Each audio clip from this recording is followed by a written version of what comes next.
selamat malam. Selamat malam sahabat Sabda. Terima kasih untuk joinnya malam hari ini. Kembali lagi bertemu dalam satu acara rutin yang kita lakukan setiap hari Senin, yaitu PA online bareng seri Alkitab. Iya, teman-teman mungkin yang lain sedang on the way untuk bergabung dengan kita, tapi kami sangat senang menyapa dari teman-teman yang sudah hadir pada malam hari ini. Kita akan berjumpa membahas ayat-ayat dari pasal Roma pasal 10. Iya, pembahasan kita masih di Roma ya teman-teman. Jadi minggu lalu kita sudah membahas Roma pasal 8 dan hari ini kita membahas Roma pasal 10. Oke, selamat malam teman-teman sekalian yang sudah saya sapa maupun yang belum kami sapa. Selamat bergabung dalam acara rutin kita malam hari ini. Bagi teman-teman yang belum pernah mengenal kita atau baru pertama kali ini hadir, perkenalkan saya Yulia dan saya Roma, dan kita yang akan jadi host pada malam hari ini. Dan kita tidak berdua saja, tetapi kita akan ditemanin oleh dua guest spesial kita, itu Kak Odi dan juga Rosdiana. Ini di akhir pastinya kalau masih ada kesempatan dan waktu yang masih sisa, kita akan mengundang teman-teman bisa join secara live dan bisa membagikan berkat yang didapatkan dari penggalian Roma pasal 10. Oke, di sana sudah ada Kak Odi, Kak Rosdiana. Halo. Hai, halo. Selamat malam. Malam Bu. Ya. Kak Roma. Ya, well, senang muncul karena tadi kamu nggak muncul. Kita sempat khawatir nih kemana. Ya, kita mendapat salam juga dari saudari Rita Ningsih, Nani Rita Ningsih. Shalom, selamat malam Kak Roma, Bu Yulia, selamat malam. Oke, selamat mengikuti acara hari ini ya Bu ya. Oke, bersama Diana dan juga Kak Odi, kita akan segera memulai acara PA online bareng kita. Dan langkah yang pertama sebelum kita melakukan langkah selanjutnya, yaitu berdoa. Kita akan memulai dengan berdoa terlebih dahulu. Saya minta Ibu Yulia bisa Diana. Mari kita berdoa bersama, juga teman-teman yang sedang on the way, yang sudah mulai muncul nih, kita akan berdoa lebih dahulu ya. Mari kita berdoa. Bapa kami yang di surga, kami sungguh bersyukur untuk malam hari ini boleh bersama-sama lagi untuk melakukan studi Alkitab dengan gaya Alkitab PA bareng ini. Tuhan kiranya Engkau berkati supaya pembahasan kami melalui Roma 10 ini ada banyak berkat yang boleh dibagikan kepada kami. Kiranya Roh Kudus-Mu terus menolong kami, mencerahkan kami sehingga banyak pelajaran-pelajaran baru yang boleh kami pelajari pada malam hari ini. Terima kasih untuk Odi dan Rosdiana yang sudah bergabung. Kiranya Tuhan juga berkati supaya sharing mereka boleh menjadi berkat bagi semua teman-teman yang hadir pada malam hari ini. Terima kasih Bapak, dalam nama Tuhan Yesus, Juru Selamat kami yang hidup, kami berdoa. Amin. Amin. Amin. Oke, sebelum kita menggali Roma 10 ini, overview-nya, kita akan melihat sedikit gambaran dari kitab Roma, dari surat Roma. Dan teman-teman yang sudah mengikuti berminggu-minggu ini, kita sudah bahas pasal 1, kita sudah bahas pasal 3, pasal 5, pasal 6, pasal 8, dan hari ini kita membahas pasal 10. Nah, sedikit penjelasan tentang Roma. Surat Roma ini, kebanyakan ahli-ahli berpendapat bahwa surat Roma ini tidak didirikan, jemaat Roma ini tidak didirikan oleh Rasul Paulus gitu ya. Jadi kalau Paulus mendirikan banyak jemaat, tapi jemaat ini Roma ini merupakan, bisa diperkirakan tidak didirikan oleh Rasul Paulus, dan banyak kemungkinan jemaat Roma ini berdiri ketika saat itu pas hari Pentakosta ya, diperkirakan pas hari Pentakosta setelah mereka mendapatkan mendapatkan Roh Kudus ketika pulang ke negaranya masing-masing, salah satunya ke Roma. Akhirnya orang-orang Yahudi ataupun orang-orang Yunani yang sudah bertobat akhirnya memberitakan Injil di Roma, dan semakin tersebarlah jemaat Roma yang semakin berkembang gitu. Kalau dibilang kapan, berarti pada saat hari Pentakosta mungkin kemungkinan tahun 30-an Masehi kan ya. Mungkin bisa juga ada perkiraan lain ya. Karena ada para ahli yang memperkirakan selain tadi yang dikatakan Roma, bisa juga adalah prajurit-prajurit Roma yang pada saat itu juga ada di Yerusalem, atau mendengar Injil dari para rasul yang lain. Kemudian mereka ketika kembali ke base camp-nya, yaitu di Roma, mereka kemudian memperkenalkan Injil itu kepada teman-teman yang lain atau kepada orang yang lain juga. Jadi mungkin ada dua kemungkinan gitu ya. entah itu prajurit Roma yang akhirnya bertobat dan mengenal Kristus, bisa juga orang Yahudi yang kembali dari Yerusalem untuk memperkenalkan Kristus kepada orang-orang di Roma, kemudian mereka membentuk jemaat di Roma. Iya, jadi kemungkinan-kemungkinan ini bisa menghasilkan satu kesimpulan bahwa jemaat Roma ini tidak secara langsung didirikan oleh Paulus, tetapi Paulus sebenarnya punya kerinduan yang besar untuk berangkat ke Roma, untuk menginjili ke Roma, tetapi banyak tantangan yang dihadapi oleh Paulus ya ketika dia sedang pelayanan gitu, dan pada akhirnya ketika dia pelayanan di Korintus, ada jemaat yang datang dan melaporkan berbagai isu yang terjadi, yang dialami oleh jemaat Roma. Ada banyak isu yang dialami ya, saat dia mau berkunjung ternyata ada tantangan, terus orang Roma sendiri punya konflik dengan rekannya sendiri, atau orang Roma Kristen yang Yunani juga berkonflik dengan orang-orang Kristen yang Yahudi gitu. Jadi terlalu banyak tantangan atau pergumulan yang dihadapi oleh jemaat Roma yang membuat Paulus akhirnya semakin ingin segera ke Roma saat itu. Tapi endingnya nanti Paulus sampai juga di Roma memang. Ya, tapi sebelum sampai ke Roma, karena akhirnya Paulus sampai ke Roma bukan karena keadaan yang baik, karena dia sudah ditangkap, karena dia sudah menjadi tawanan bagi orang Romawi. Jadi saat itu Paulus sama sekali tidak mungkin bisa pergi ke Roma, dan karena keadaan yang mendesak, dan kemungkinan juga karena kebutuhan yang Paulus rasa sangat penting sekali untuk Paulus menjelaskan saat itu, maka Paulus menulis surat ini, ya. Iya, jadi Paulus rindu sekali dengan adanya konflik yang terjadi di Roma. Dia pengen kembalikan lagi, memurnikan pengajaran yang benar tentang iman Kristen, dan juga bagaimana tindakan praktisnya dalam kehidupan iman percaya, itu di dalam Yesus Kristus. Nah, Roma pasal 10 ini sendiri merupakan satu fakta yang menjelaskan, di mana Paulus ingin menjelaskan tentang kebenaran ya, tentang kebenaran di dalam iman kepada Yesus Kristus dengan pengakuan dengan mulut dan juga percaya di dalam hati. Dan ini mempengaruhi seluruh keberadaan hidup kita ya, penyerahan diri kita kepada Kristus sebagai mana dia adalah Tuhan yang mau memerintah seluruh kehidupan kita. Dan ini yang mau Paulus katakan di Roma pasal 10 ini. Ya, salah satu juga yang menjadi isu kenapa Paulus menulis surat ini juga karena ada banyak orang Israel atau orang-orang dari keturunan Abraham yang tidak percaya kepada Kristus. Jadi mereka sudah mendengar Injil, mereka sudah mendengar kabar baik, tetapi mereka tetap tidak percaya pada Kristus. Nah, Paulus yang mengerti tentang perjanjian lama, Paulus melihat ini sebagai satu hal yang sangat ironis gitu ya. Orang-orang Israel adalah orang-orang yang menyebut diri sebagai bangsa pilihan Allah, tetapi pada faktanya mereka tidak percaya pada Kristus. Nah, itu salah satu juga yang menjadi isu yang sangat kuat sekali di dalam buku Roma ini, bagaimana Paulus meyakinkan orang-orang Yahudi Roma untuk mereka percaya kepada Kristus. Dan hampir di seluruh buku, di sepanjang surat ini, saudara melihat beberapa bagian ketika Paulus berkata, orang Israel yang tidak setia, orang Israel yang tidak percaya, orang Israel yang mengkhianati pemberitaan Injil gitu ya. Jadi berkali-kali Paulus sempat mengutarakan itu karena kegeraman dia kenapa orang-orang Israel yang seharusnya menerima anugerah pertama dipercaya dengan firman, tetapi mereka justru menolak Kristus. Iya. Oke, teman-teman nanti bisa membaca pengantar, ini tadi sedikit dari pengantar surat Roma. Biasanya bisa menggunakan Alkipedia, nanti silakan unduh di aplikasi Bapak Ibu Saudara sekalian. Ini terintegrasi juga dengan Alkitab, aplikasi dari Sabda gitu ya. Oke, kita akan melihat overview dari Roma pasal 10 bersama Kak Odi dan juga Kak Rosdiana nih yang sudah bersama-sama dengan kita malam hari ini. Saya yakin teman-teman pasti sudah membaca Roma pasal 10 ya.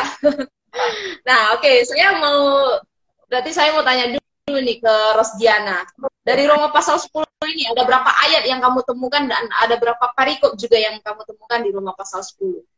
Kalau untuk Roma pasal 10 nih keseluruhannya itu ada 21 ayat, tapi kalau perikopnya di sini ada 2, yaitu kebenaran karena iman dan juga ketidakpercayaan ketidakpercayaan Israel.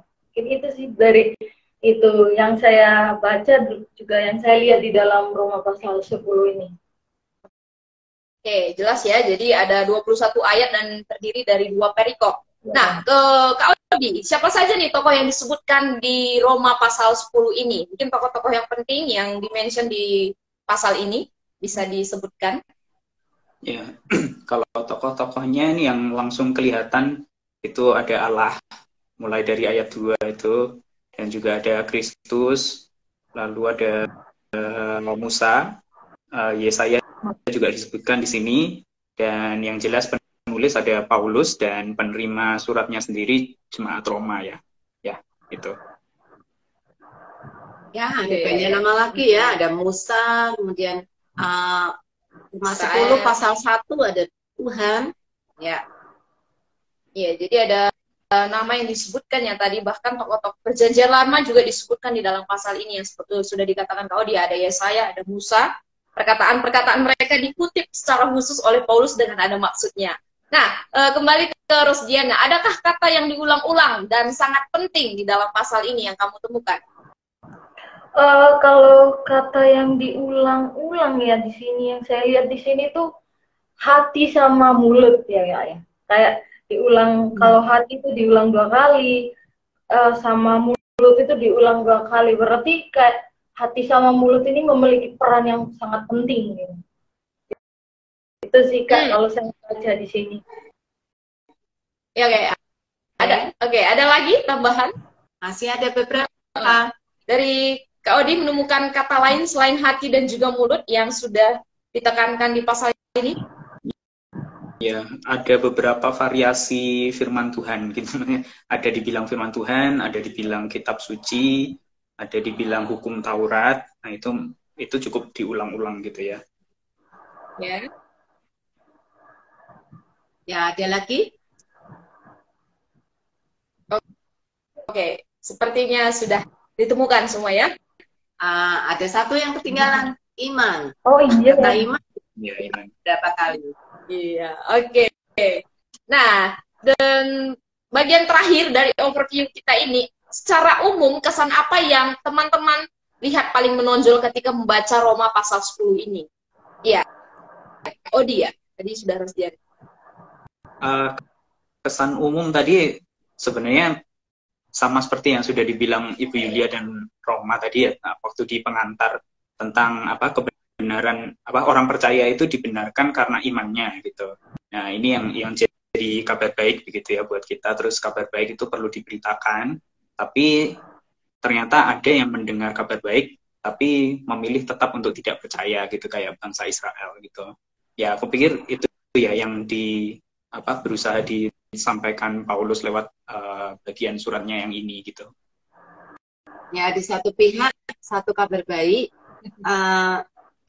bagi kita gitu ya, karena kalau keselamatan itu karena keturunan gitu ya, seperti yang diakui oleh orang-orang Yahudi, mungkin kita tidak akan mungkin itu diselamatkan. Tetapi kalau itu karena iman, maka ada kesempatan untuk kita diselamatkan. Tapi kabar buruknya orang Israel yang merasa, oh itu harus keturunan darah daging gitu ya, dari keturunan yang murni. Nah, itu kabar buruknya mereka menjadi tidak percaya. Oke. Ada tambahan nggak dari Rosdiana atau sepakat nih dengan Odi dan juga Bu Yulia? Soalnya kurang lebihnya begitu ya Kak.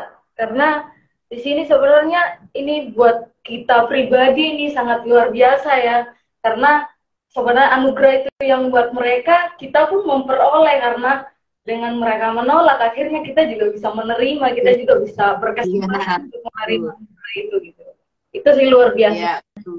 Ini kesan pertama ini luar biasa banget ya. Kayak Tuhan itu adil, kayak semua orang bisa dapat akhirnya.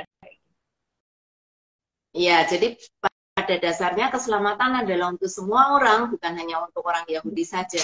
Iya, ini kabar baik untuk semua orang, orang-orang di luar Yahudi, karena keselamatan juga berlaku bagi setiap orang. Nah, kita akan melihat lebih mengerucut lagi ya, setelah kita sudah melihat surat Roma, kita sudah melihat pasal 10, mengerucut lagi kita akan bagi pembagian penggalian malam hari ini dari Roma pasal 10, ayat 9 dan ayat 10.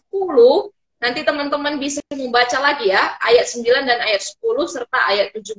Pertama kita akan menggali ayat 9 dan ayat 10. Ya, dan jangan lupa teman-teman, jangan cuma menonton saja atau mendengarkan, tapi mari ikut aktif. Silahkan tulis di komen pendapat kalian tentang beberapa pertanyaan yang nanti akan diajukan oleh Roma juga, gitu ya. Oke. Nah, dari ayat 9 dan ayat 10, firman Tuhan berbunyi demikian ya.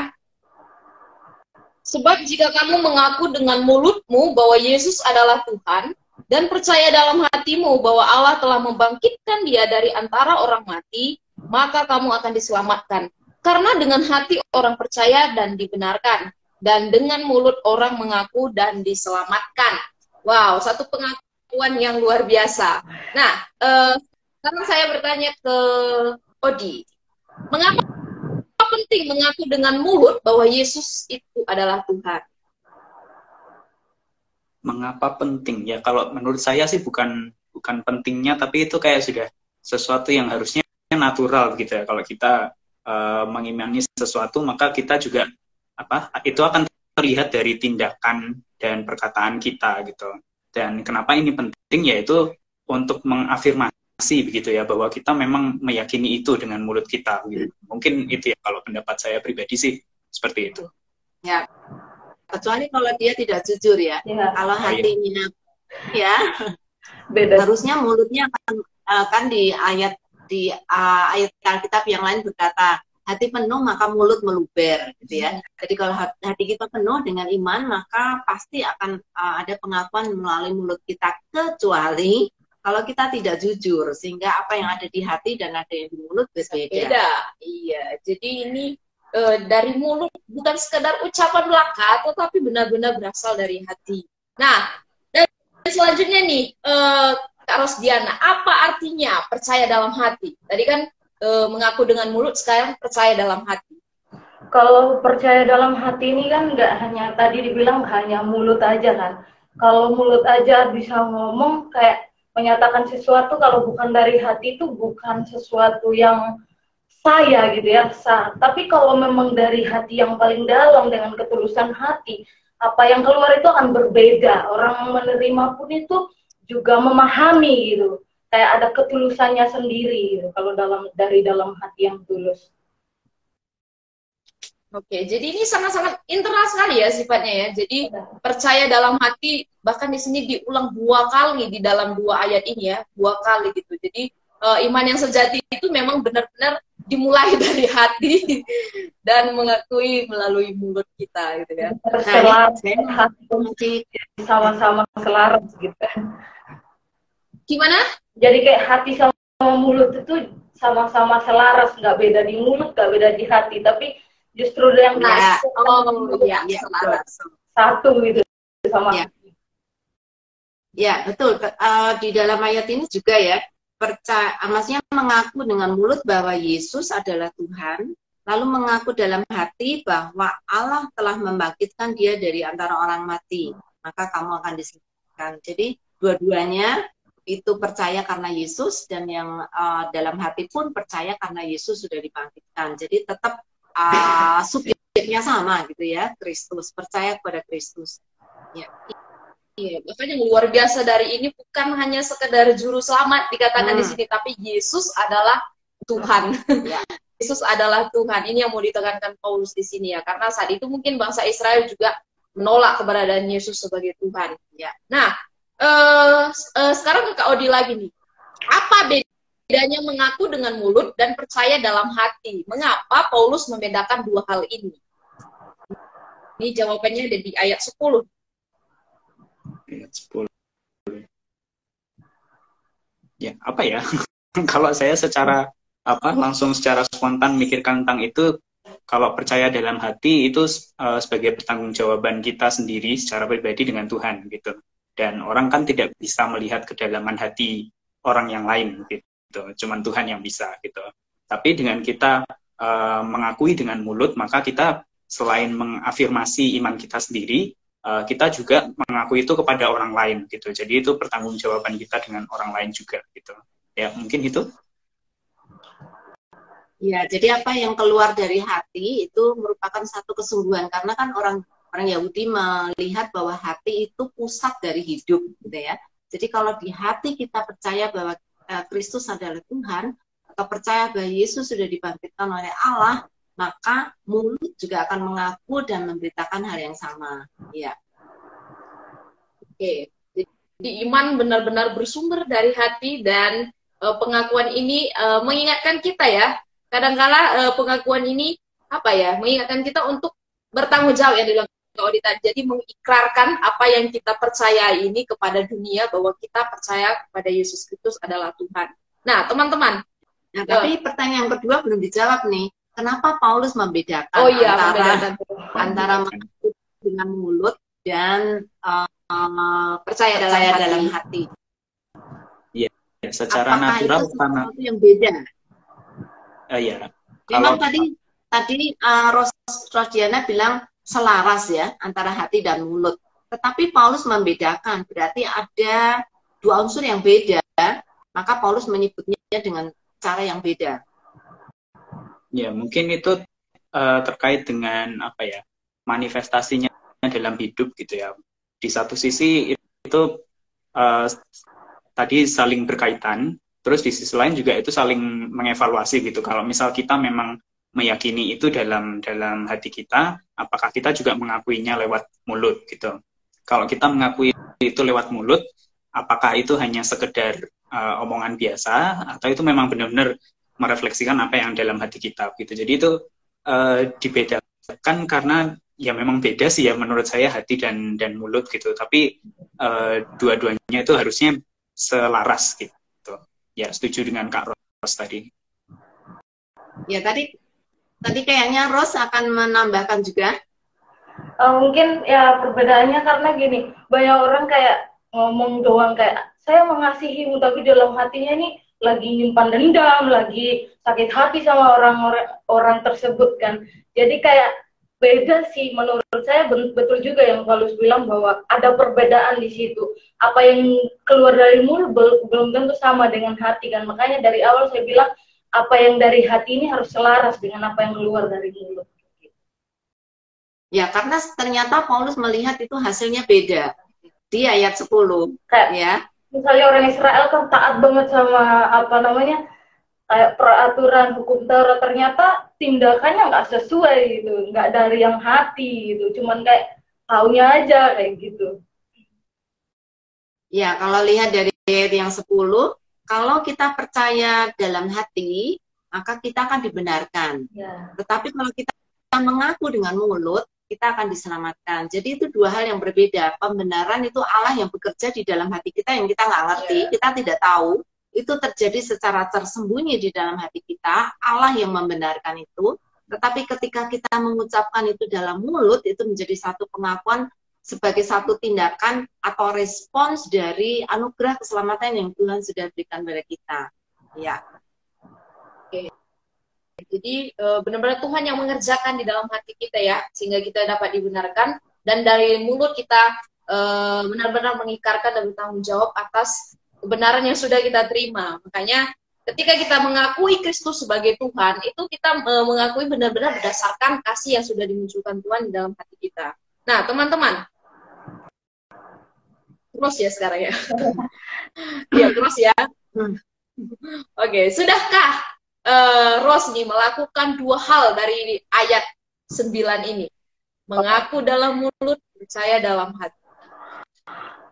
Ini sangat berat ya. Maksudnya dari sini juga saya jadi belajar banyak nih. Jadi kayak ternyata ya selama ini nih jadi orang Kristen melayani, ternyata ada hal yang perlu direfleksi lagi. Kayak ini tantangan baru buat saya ya. Kalau bilang sudah melakukan, sedang diusahakan. Setiap hari kan sedang mengusahakan itu untuk menjadi hidup yang benar kan. Setiap hari sedang berjuang gitu. Ya, betul. Itu merupakan suatu perjuangan yang kadang kita nggak sadar ya. Kita pikir, saya sudah percaya, saya tidak perlu mengaku, saya tidak perlu memproklamirkan itu di depan banyak orang. Padahal di dalam ayat ini dikatakan kalau kita tidak mengaku dengan mulut, kita tidak diselamatkan. ke hati kita nih, yang penting saya udah percaya dalam hati, ternyata ada lain lagi nih, ternyata kita harus perlu mengeluarkan itu, mengekspresikan biar orang lain juga tahu gitu kan, ngerti kalau Tuhan itu seperti apa kayak gitu. Iya, betul. Ya. Oke. Kalau di sendiri gimana? Apakah sudah melakukan dua hal dari ayat 9 ini?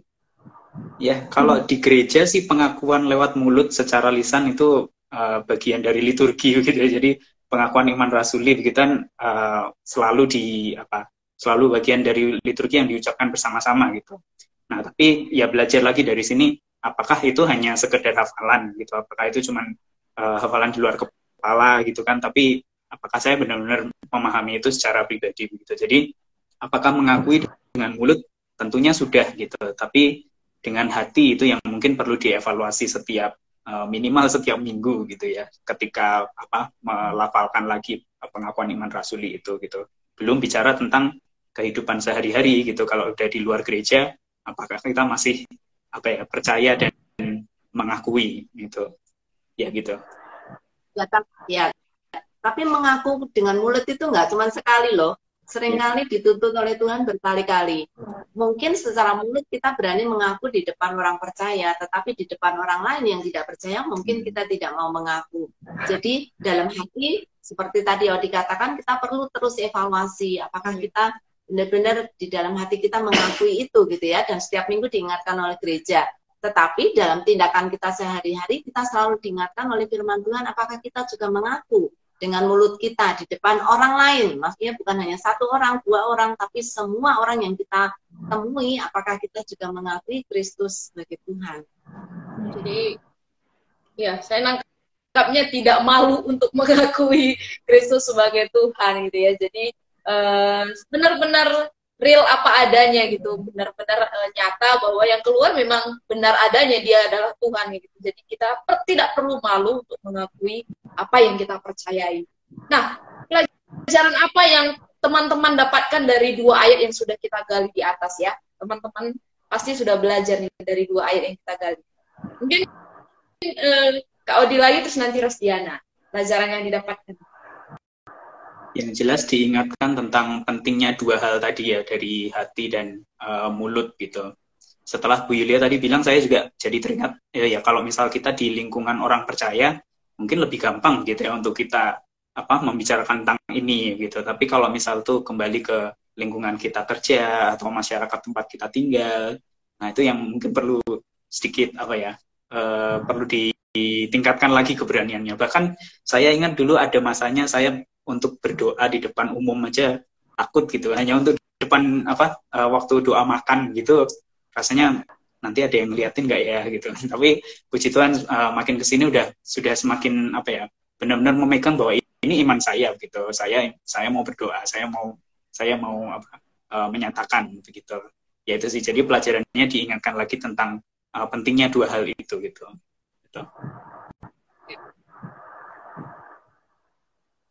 Dari Ros?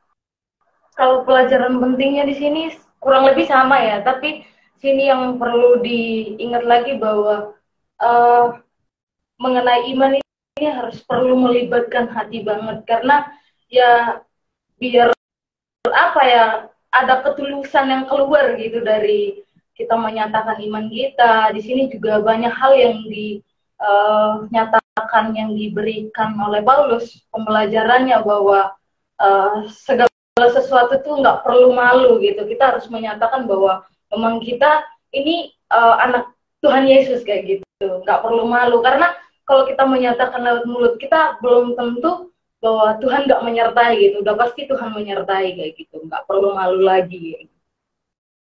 Ya. Jadi jangan sembunyi ya.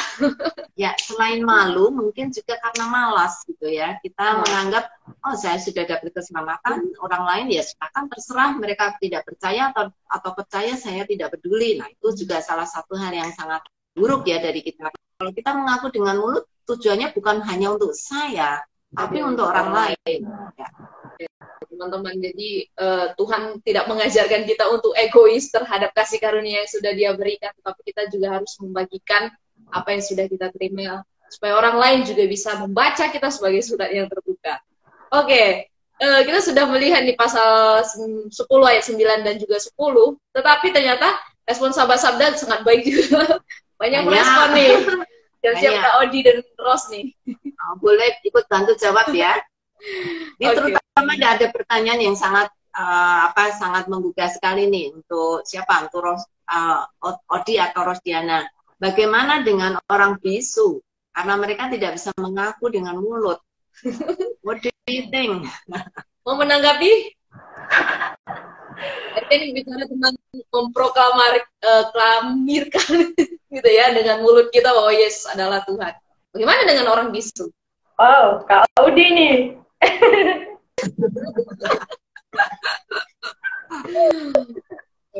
Gimana ya, sejujurnya saya nggak pernah memikirkan terlalu dalam tentang itu gitu ya. Jadi waktu pertanyaan muncul baru terpikirkan juga jadi gimana ya.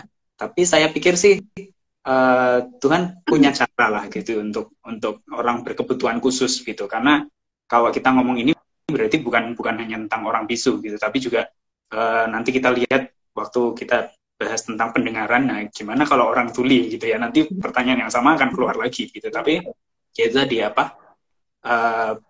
intinya sih bagaimana kita memanifestasikan iman kita itu dalam kehidupan kita, dalam tindakan, dalam cara kita berinteraksi, dalam cara kita hidup gitu. Jadi walaupun tidak bisa dalam kasus ini orang bisu gitu tidak bisa mengakui gitu, tapi lewat tindakannya kita bisa lihat gitu. Karena ketika dia memang benar-benar menyatakan apa yang menjadi iman dia gitu, kita bukan hanya lihat orangnya gitu, tapi kita lihat Allah juga yang menyatakan diri lewat orang itu. Kalau menurut saya sih seperti itu gitu. Jadi ada cara lain kalau untuk orang berkebutuhan khusus gitu ya. Itu. Ros setuju nggak? Setuju, kurang lebihnya sama kayak gitu. Jadi kalau dia tidak bisa menyatakan lewat mulutnya, kan bisa dinyatakan lewat tindakan sehari-hari, cara hidup, cara dia memperlakukan orang lain dalam lingkungan hidup. Bisa aja dia mempraktekkan imannya kayak gitu. Harus perlu dia ngomong juga kan. Ya, semoga ini Repro Tuban, semoga puas dengan jawaban ini. Ya, oke. Ini yang masih banyak lagi nih, jadi kita harus lanjut nih ya. Oke, ada tanggapan dari ECOC, tindakan nyata sebagai langkah dari iman. Ya, tindakan nyata di dalam hidup kita. Tanggapan Pak Dabal Menurung, percaya dalam hati adalah iman yang dinyatakan lewat perbuatan.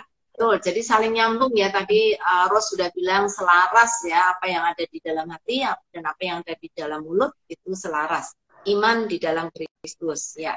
Ya, dari Kak Eca lagi, dengan percaya yang dimulai dari hati yang tersalurkan melalui perbuatan, ini hampir sama ya. Tanggapan Kak Eca, iman timbul dari pendengar. Oh, ini nanti. Setelah ini. Oke. Pak Dabal Manurung mengaku dengan mulut berarti berasal dari hati. Ya, kalau mulut dan hatinya sama ya Pak ya. Laras. Ini mulut dan hati ini jaraknya cuma sekilan ini ya, tapi seringkali jauh kenyataannya. Oke. Ini ada pertanyaan nih teman-teman dari Ibu Deli. Mungkinkah ada orang yang percaya dalam hatinya bahwa Yesus adalah Tuhan, tetapi tidak mengakui dengan mulutnya karena kondisi tertentu? Gimana menurut Rosdiana nih? Oh. Apa pertanyaannya Kak? Percaya dalam hati, tetapi tidak mengakui dalam mulut dalam kondisi tertentu. Mungkin nggak? Mungkin. Kalau dilihat dari ayat ini tadi, memang iman itu harus diakui ya, apapun keadaannya, kondisinya, dimanapun tempatnya, kita sebagai orang yang memang percaya sama Yesus Kristus, itu memang harus dinyatakan menurut saya lewat mulut kita. Karena ayat di 10 ini, karena dengan mulut kita diselamatkan. Kalau cuma di hati aja, apa ya, kurang pas gitu ya. Tapi harus dikeluarkan, harus diikrarkan supaya orang lain pun juga tahu gitu. Ya, ini Ibu Lili ternyata mau menjawab dengan bertanya tapi juga menjawab lagi gitu ya. Kalau lihat dari pasal 10, orang yang tidak mengakuinya dengan mulut berarti tidak diselamatkan walaupun percaya. Jadi Ibu Lili masih bingung, bener nggak? Maksudnya mungkin nggak? Seharusnya kan kalau saya mengaku dalam hati, percaya dalam hati, artinya mulut pasti juga akan. Kalau tidak, kita nggak diselamatkan. Tapi bukti faktanya ada orang yang percaya dalam hati, tetapi dengan mulut, entah karena takut, ya, entah karena keadaan tertentu yang tadi Ibu Lili bilang, nggak mau mengakuinya. Gimana nih? Gimana ya?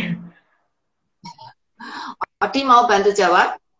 Ya, kalau saya langsung memikirkan konteks-konteks kayak misal ya tadi kalau misal itu orang percaya di negara yang tertutup Injil misalnya gitu, mungkin bukan sesuatu yang bijak ya kalau mereka langsung terang-terangan bicara di depan umum seperti itu gitu, atau dalam konteks pelayanan kontekstual gitu mungkin ya. Tapi saya kira itu bukan sesuatu yang kita perlu mengandalkan kekuatan diri sendiri gitu ya, tapi Tuhan pasti akan berikan hikmat gitu kalau misal kita memang mau mengakui itu gitu. Jadi Tuhan bisa kasih kita hikmat untuk bicara, mengakui itu gitu, tanpa itu tuh menjadi sesuatu yang menjadi batu sandungan gitu. Maksudnya kita bisa menyampaikan itu kepada orang lain dengan cara yang orang lain itu bisa terima, tapi di sisi lain nggak membahayakan siapapun gitu.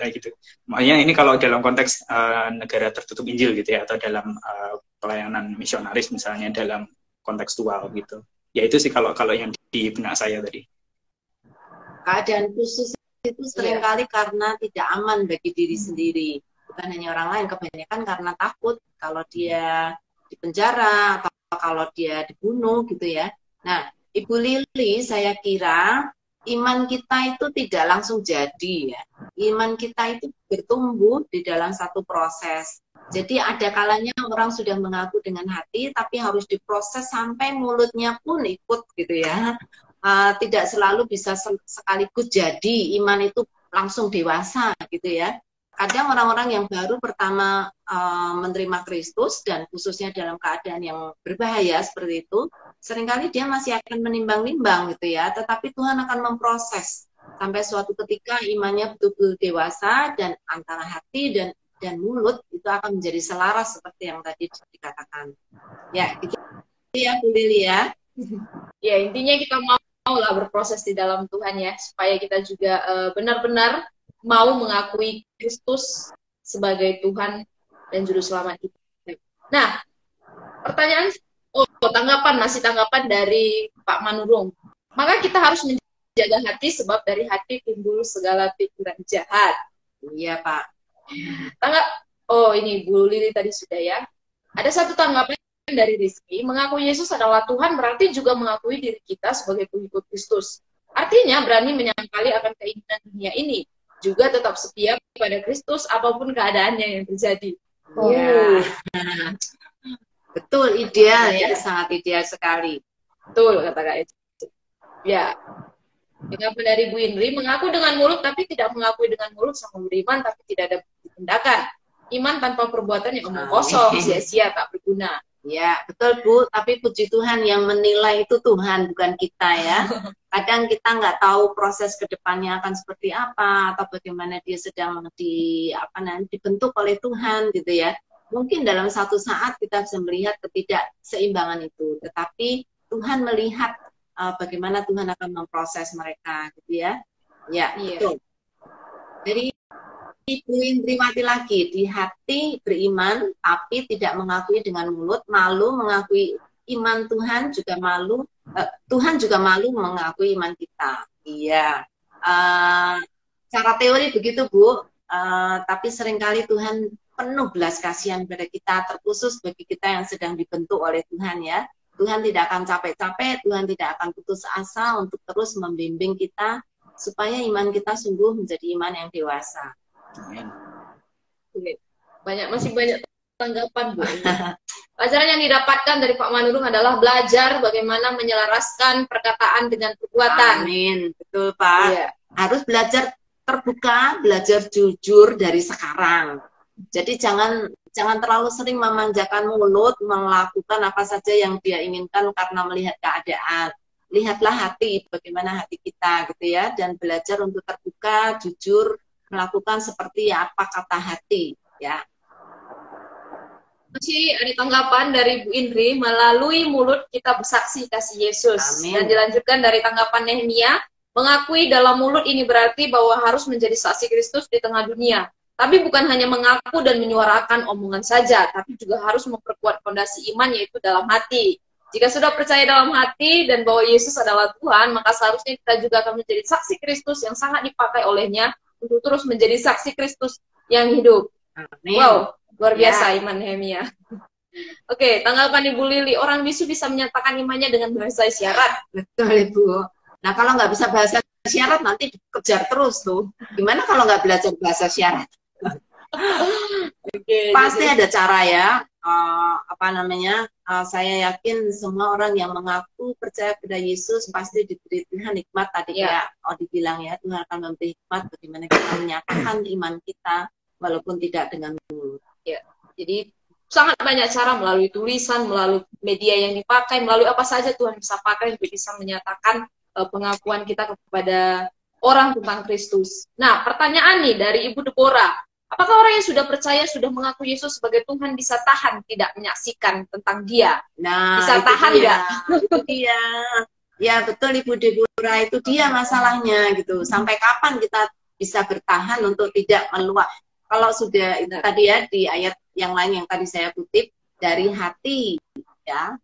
Kalau hati penuh maka mulut akan meluap pasti.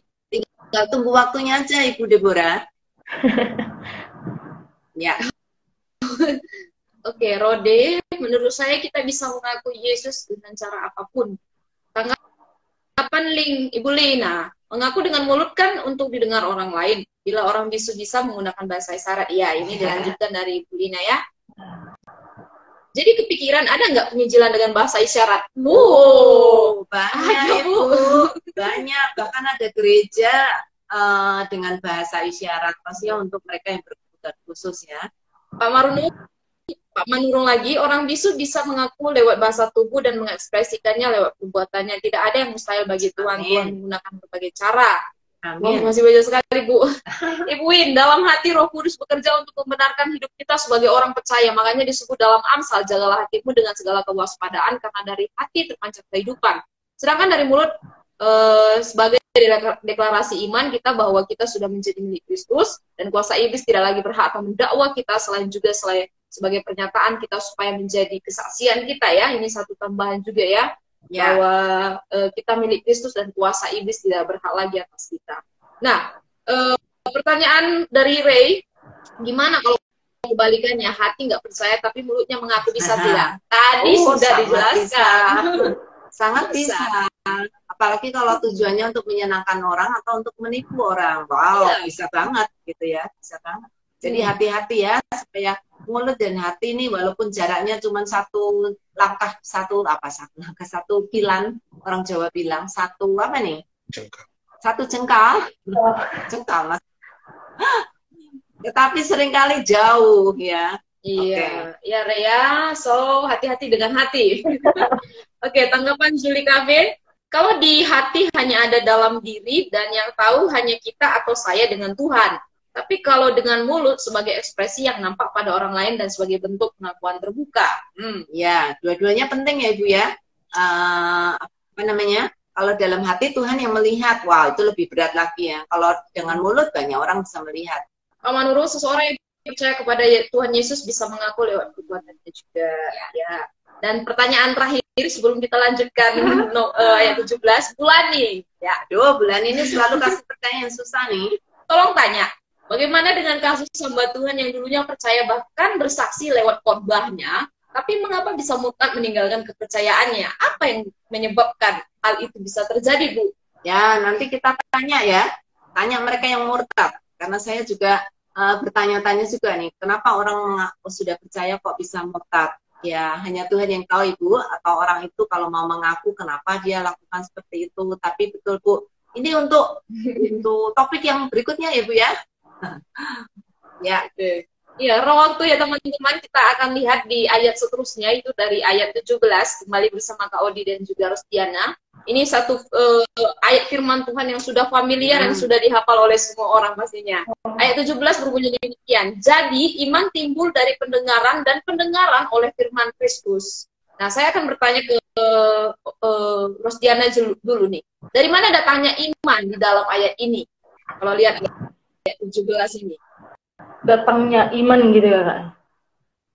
Iya, iman datang dari mana? Kalau dibaca dari kebenaran firman, jadi iman itu timbul dari pendengaran pendengaran. Jadi iman timbul dari pendengaran dan pendengaran oleh firman Kristus. Udah jelas ya gitu ya, Kak ya.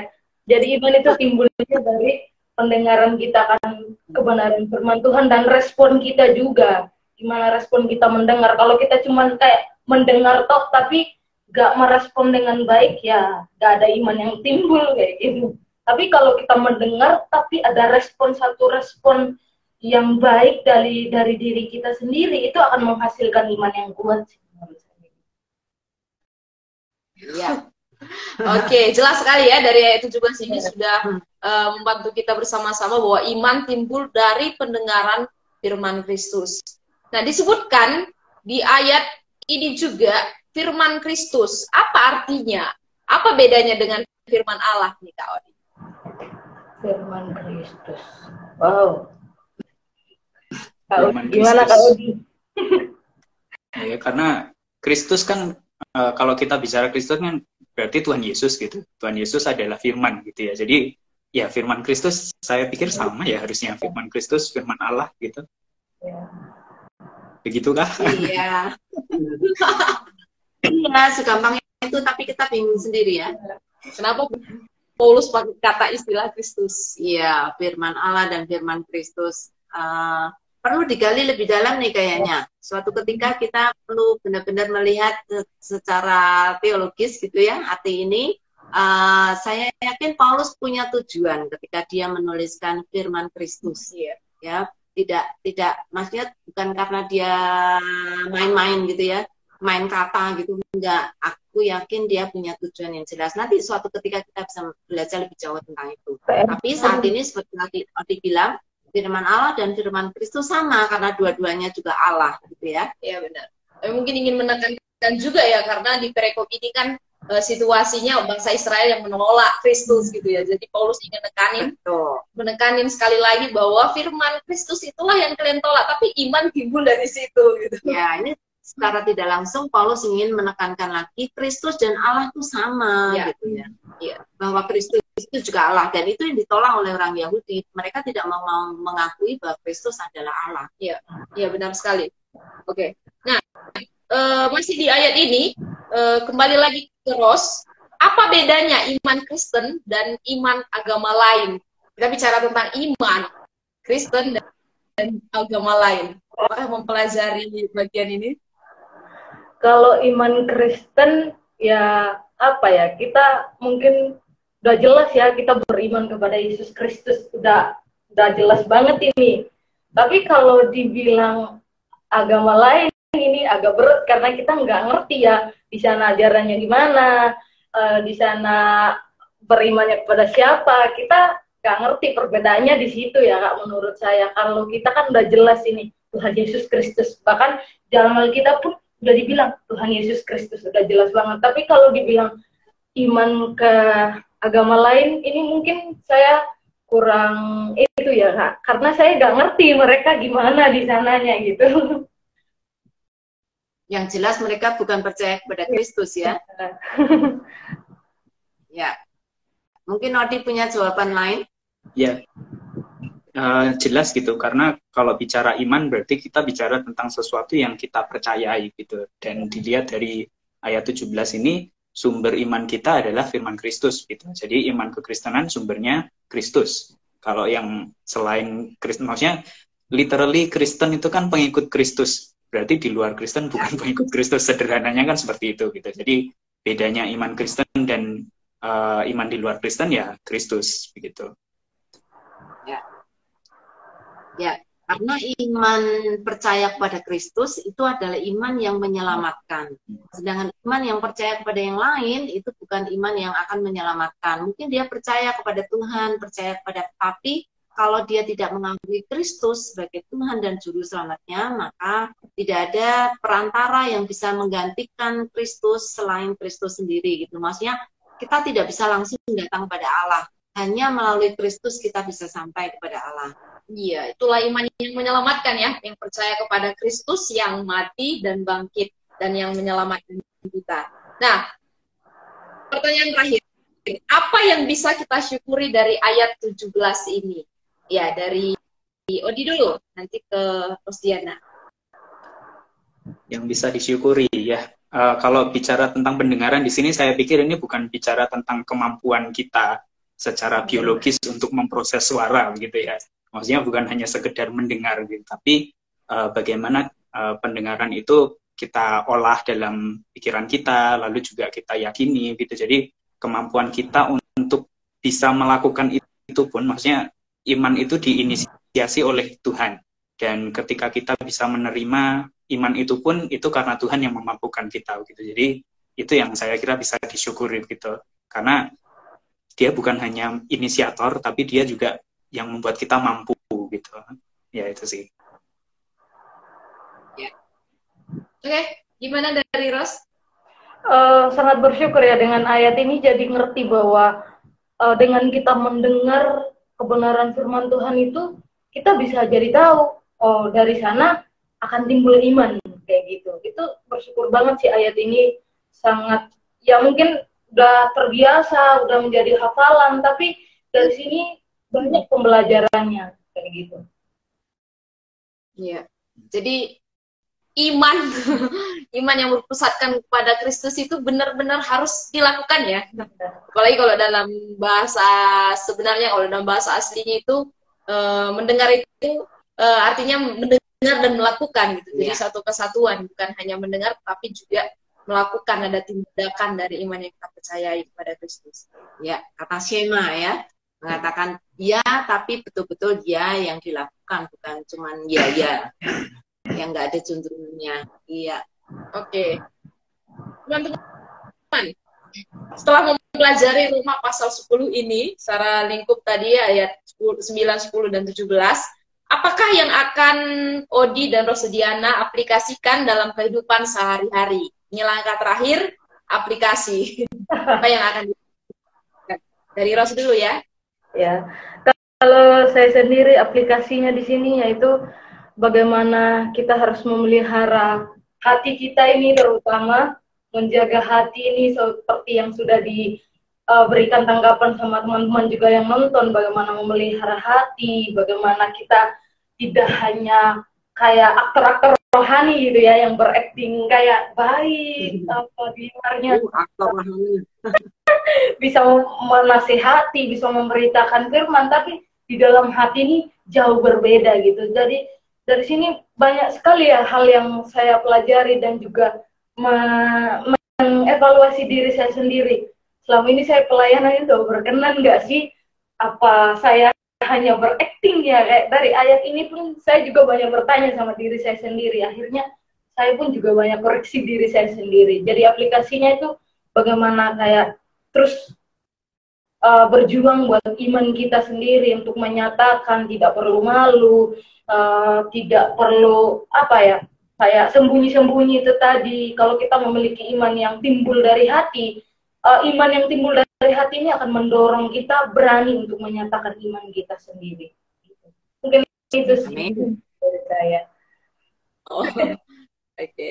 Kak Odi nih apa nih aplikasinya malam ini?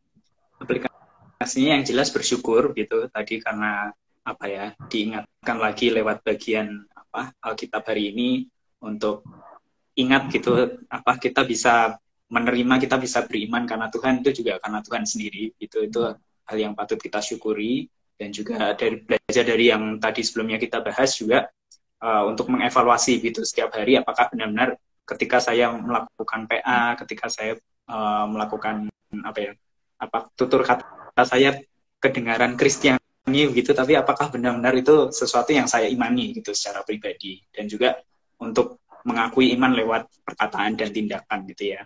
Saya pikir cara yang paling gampang ya lebih sering memuji Tuhan gitu.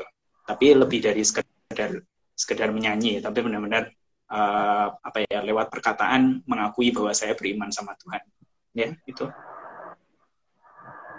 Ya, terima kasih. Ini teman-teman di rumah juga ya, silahkan menuliskan aplikasinya, apa yang ingin diaplikasikan dalam kehidupan sehari-hari setelah mempelajari ayat-ayat yang kita gali pada malam hari ini. Dan memang ada banyak sekali. Ini tanggapan hari ini cukup banyak banget nih. Ada tanggapan, ini mau dibacain dulu? Iya, kita akan bacain cepat ya. Dari Bu Indri, merujuk dan menekan untuk percaya pada Injil. Iya. Ibu Juli, iman Kristen fokus pada Kristus, sedang agama lain menurut saya tidak memiliki dasar yang jelas. Ini menurut Bu Juli. Mereka memiliki dasar yang jelas, Bu, tapi bukan siapa? Kepada Kristus, pada yang lain. Ya. Iya, ini tanggapan dari Bu Indri. Iman di dalam Kristen adalah selamat karena anugerah, di luar Kristus beriman pada amal perbuatannya. Oh, ini sedikit agama yang lain dari Bu Indri ya. Agama yang lain berdasarkan pada amal perbuatan ya. Oke, Pak Menurung, kalau hanya percaya, iblis juga percaya bahwa Yesus adalah Tuhan, tetapi tidak mau menyembahnya. Jadi tidak cukup hanya percaya, harus dibuktikan apakah dia mau menerima Yesus sebagai juru selamat dan Tuhan. Betul, Pak. Iya. Nah, ada satu pertanyaan yang sangat menarik ini dari Rizky. Sebenarnya iman itu dikaruniakan dari Allah atau dari manusia yang memberitakan firman Tuhan kemudian didengar? Wow. Kan urutannya udah jelas, Rizky. Jadi iman datang dari pendengaran. Pendengaran akan apa? Akan Kristus, artinya akan Injil. Jadi orang bisa menjadi percaya kalau dia mendengar Injil. Injil itu bukan berarti kutipan ayat ya, tetapi inti dari Injil yaitu Kristus yang diberitakan dan Kristus yang mati dan menyelamatkan kita, keselamatan yang diberikan anugerah oleh Tuhan. Ya, di satu pihak itu ya. Tetapi untuk orang bisa mendengar, kan banyak sekali nih orang sudah berkhotbah, sudah KKR, sudah melakukan, nggak semuanya akan percaya walaupun dia mendengar Injil.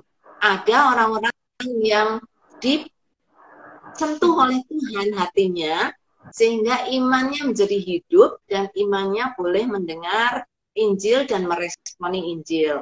Atau dengan kata lain, kalau rohnya masih mati, walaupun kita teriakin dia sekenceng-kencengnya, dia nggak akan dengar. Rohnya harus dihidupkan dulu oleh Tuhan. Ketika rohnya hidup, baru dia bisa mendengar. Ya. Jadi Rizky, pertanyaan yang sangat bagus. Iman datang dari mana? Dari Allah. Tapi Allah yang lebih dahulu menghidupkan rohnya, sehingga ketika Injil diberitakan, telinganya bisa mendengar.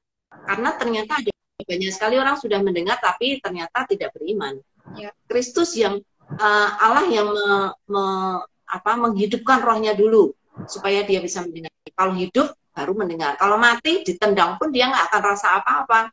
Jadi diterakin juga nggak ada gunanya. Maka ketika kita melakukan penginjilan, kita harus berdoa kepada Tuhan, hidupkan mereka, hidupkan telinga rohaninya untuk mereka boleh mendengar Injil.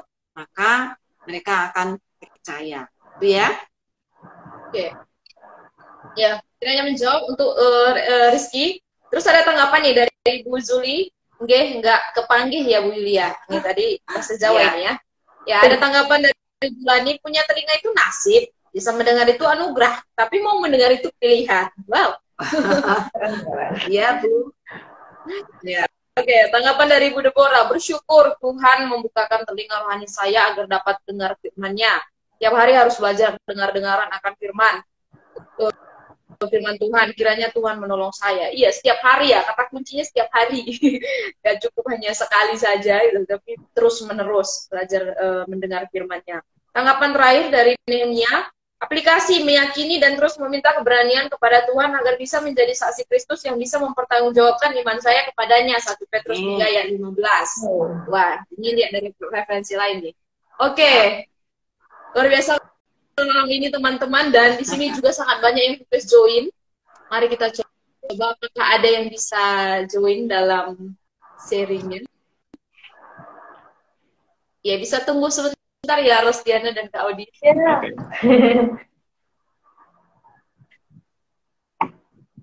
Bisa? Ya, kita coba ada beberapa nge-request untuk join. Kalau ada yang bisa, puji Tuhan. Ya. Belum bisa nih. Belum bisa. Kita coba lagi kalau ada yang mau.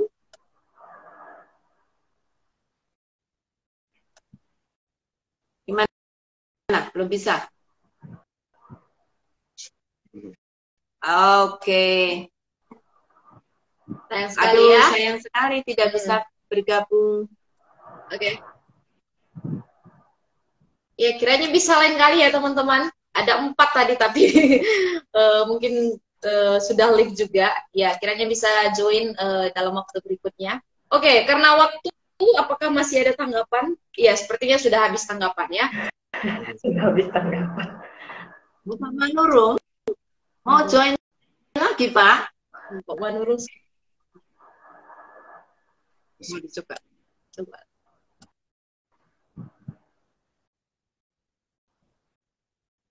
Teman-teman sabar ya, walaupun waktu sudah lewat nih, lewat sedikit, tapi semangat Pak Manurung luar biasa. Selamat malam. Halo, ketemu lagi Pak. Selamat malam. Ya, Pak Manurung, waktunya sangat sempit sekali ya. Pak Manurung akan punya waktu 1 menit saja untuk men-sharingkan berkat yang Pak Manurung terima hari ini. Ya. Jadi bagi saya pembahasan akan firman Tuhan ini ya sangat menguatkan saya ya. Dan juga mengingatkan bagaimana kita untuk mengaplikasikan iman kita itu lewat perbuatan kita begitu. Jadi Ya. seperti tadi pembahasan tadi bahwa apa kata hati itu harus diwujudkan dengan perbuatan kita. Jadi banyak orang mengaku tetapi tidak sesuai dengan perbuatannya. Nah, itulah yang disebut orang-orang munafik ya. Jadi bagi kita orang-orang percaya kepada Tuhan Yesus harus kita laraskan perkataan dengan perbuatan. Begitu kira-kira yang bisa saya sampaikan. Ya, Tuhan Yesus memberkati.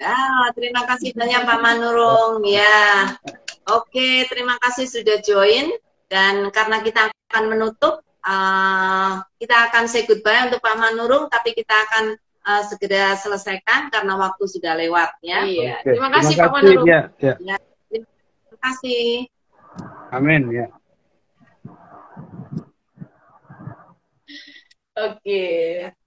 Oke, teman-teman, di akhir acara kita malam hari ini, saya sendiri belajar banyak. Tentunya yang pertama yang saya pelajari satu kebenaran yang sangat absolut, Yesus adalah Tuhan. Itu tidak bisa lagi ditawar-menawar lagi dengan apapun. Dan yang kedua saya belajar tadi ya terkait kebenaran yang sudah saya terima gitu ya. Secara personal udah terima bahwa Yesus adalah Tuhan gitu. Tapi secara komunal apakah saya mau terus bertanggung jawab untuk membagikan apa yang sudah saya percaya dalam hati saya kepada orang banyak, ataukah saya masih malu-malu atau sekedar sekedar mengakui saja, tapi sebenarnya dalam hati ini juga sepertinya kayak nggak mau kerjasama dengan Tuhan untuk mau bertanggung jawab membagikan kabar baik yang saya terima ini gitu. Jadi belajar lagi sebagai salah satu pelayan Tuhan untuk terus mau hidup di dalam proses Tuhan untuk mau mengabarkan apa yang saya terima gitu, mengabarkan tentang Kristus adalah Tuhan ini. Ya, hari ini saya juga belajar dari Odi dan juga dari Rose tentang bagaimana iman kita harus diselaraskan gitu ya. Iman yang ada di dalam hati kita harus diselaraskan dengan mulut kita, sehingga iman kita, pengakuan kita itu benar-benar pengakuan yang punya makna, punya power gitu ya untuk ketika kita bersaksi. Saya terkesan juga tadi dengan istilah aktor rohani gitu ya. Hanya acting saja, jangan menjadi aktor rohani ya, kelihatannya rohani tetapi sebenarnya hidupnya tidak. Jadi kita belajar untuk sama-sama menjadi dewasa di dalam Tuhan, mengerti panggilan Tuhan dan tidak munafik, dan mengerti betul-betul bahwa menjadi orang Kristen itu luar dalam harus sama gitu ya, harus jujur. Tetapi bukan berarti apa saja langsung dikeluarkan dari mulut karena hatinya mengatakan itu. Perlu bijaksana yang dari Tuhan. Iya. Terima kasih banyak teman-teman yang sudah bergabung, terutama yang guest kita, dua guest yang sudah bergabung malam hari ini. Thank you banyak. Dan juga teman-teman yang sudah memberikan komentar. Wow, banyak hari ini komentarnya dan sangat membangun sekali. Dan juga terima kasih untuk pertanyaannya, menolong kita semua untuk berpikir. Ya. Oke, ini ada tanggapan lagi nih Bu, terakhir. Terima kasih sharingnya teman-teman dari Bu Indri, Tuhan Yesus memberkati. Dan Ibu Ningsih Nanik nih, terima kasih Bu Yulia, Kak Roma, Kak Ros mau menjabarkan firman Tuhan dalam Roma 10 sama Kak Odi satu lagi. Oke, teman-teman, di akhir acara ada beberapa pengumuman yang perlu saya sampaikan. Teman-teman nanti yang ingin jadi guest berikutnya di waktu berikutnya, karena kita lakukan rutin setiap hari Senin jam 7:30 sampai selesai. Nanti teman-teman bisa kontak admin atau langsung DM IOPA untuk bisa jadi guest berikutnya seperti Kak Odi atau Kak Ros. Oke, kita akan menutup serangkaian PA online bareng yang sudah kita lakukan dari Roma pasal 10 bersama Kak Odi dan Ros. Sekali lagi terima kasih, dan saya minta kesediaan Kak Ros sekali lagi untuk menutup kita di dalam doa. Mari kita berdoa. Terima kasih Tuhan Yesus buat kesempatan yang Tuhan percayakan buat setiap kami Tuhan untuk semakin belajar tentang kebenaran firman Tuhan. Kami bersyukur Tuhan buat setiap pembelajaran yang Tuhan berikan pada malam hari ini. Sungguh sangat memberkati setiap kami, membangkitkan iman percaya kami untuk lebih lagi untuk menyatakan Engkau Tuhan. Terima kasih Tuhan, berkati Ibu Yulia, Kak Roma, Kak Odi juga Tuhan memberkati dalam setiap pelayanan, pekerjaan, bahkan masa depan, kerinduan hati Tuhan, Tuhan memberkati. Kami bersyukur buat malam hari ini Tuhan. Kami akan menutup live ini. Kami bersyukur hanya dalam nama anak Yesus Kristus. Haleluya. Amin. Terima kasih. Amin. Ya, terima kasih. Sampai ketemu minggu depan. Ya. Salam YPA. Salam YPA. Terima kasih Bu, Kak Odi, Kak Roma. Terima kasih banyak belajar banget ini. Thank you. Nah, minggu depan edisi spesial. Wow. Apa tuh? Kenapa nih? Karena bulan ini bulan spesial. Iya. Bulan apa? Valentine. Valentine, hari kasih sayang ya, bulan kasih sayang. Kita akan bertemu dengan guest-guest kita dengan lebih bukan cuma 2. Iya, lebih dari 2 guest. Berapa nantikan dan join minggu depan jam 7:30. Dan kita akan membahas ayat-ayat tentang kasih. Jadi spesialnya bukan Roma ya, tetapi kita akan membahas ayat-ayat tentang kasih. Mungkin dari Roma ada salah satunya, tapi kita lihat aja ya. Oke, dalam rangka Valentine kita akan bersama lebih dari 5 guest akan membahas ayat-ayat seputar kasih. Silakan teman-teman juga nanti membagikan ayat-ayat yang didapatkan seputar kasih. Ya, minggu depan datang dengan membawa ayat tentang kasih ya. Nanti kemudian sharekan di kolom komentar, kami akan akan bacakan, dan kalau ada kesempatan boleh bergabung. Oke. Gitu ya teman-teman ya, dicatat ya. Baik-baik hadir minggu depan untuk belajar tentang kasih, ayat-ayat tentang kasih.